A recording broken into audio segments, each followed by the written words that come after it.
He lived with his mom, he lived with his cousin, then his dad. While he was with his dad, constantly with his cousin. His mom, his dad, and his stepmom took off to Florida because mom and dad were being accused of child abuse. After being down in Florida for a while, they came back and he went to live with his grandparents, where he still lives today. He gets frequent visits with his cousins. But being tossed around so much as a young infant and into his young toddler ages, he doesn't have the best coping mechanisms. He has bursts of anger. He bites himself when he can't tell you what he means. But yeah, he's 5 and he struggles with the ability to regulate himself without causing chaos. Does childhood trauma affect long-term mental health?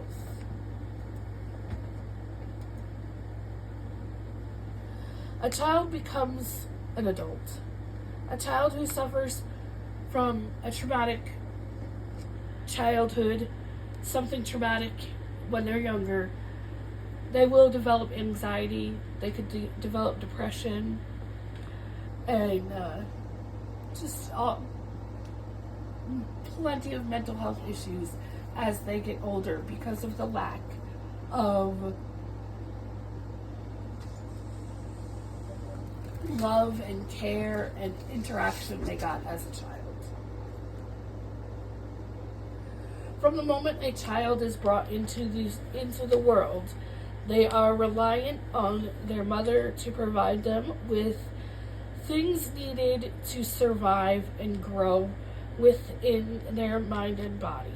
Sadly, not every mother is able to do that instinctively from the start. There are different programs out there that can help a parent. Sadly, right now, it's mostly if you've got yourself dealing with children and youth that they don't really help you otherwise. There should be programs that help, but there's not many.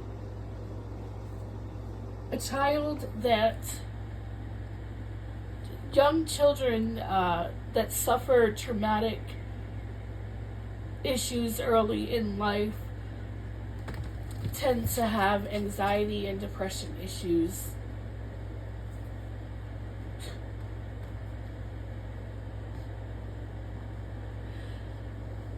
They cause the child to become more fearful and feel as though they are not safe or protected anywhere they go. Without the support of a trusted caregiver to help them regulate their strong emotions, children may experience overwhelming stress with little ability to effectively communicate what they feel or need. They often develop symptoms that parents and caregivers do not understand and may display uncharacteristic behaviors that adults may not know how to appropriately respond to. The little boy from the original story, he's my cousin's son, and he's lived with us before. He's living with his grandparents now, and he struggles to convey to them, this is what's wrong, this is what's bothering me. He bites himself instead. They've had to wrap his arms in gauze so that he'd stop biting himself. He holds his bowels because he can control that. He can't control much anything else. For a while, he said that he wasn't safe at Mimi and Papa's house.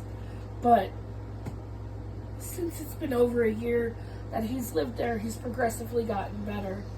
And he's been able to have conversations and feel more needed and wanted.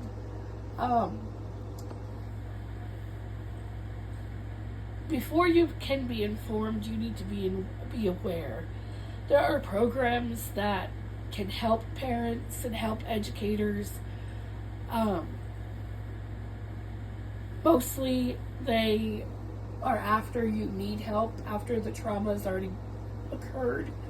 But there are some programs that you can do regardless.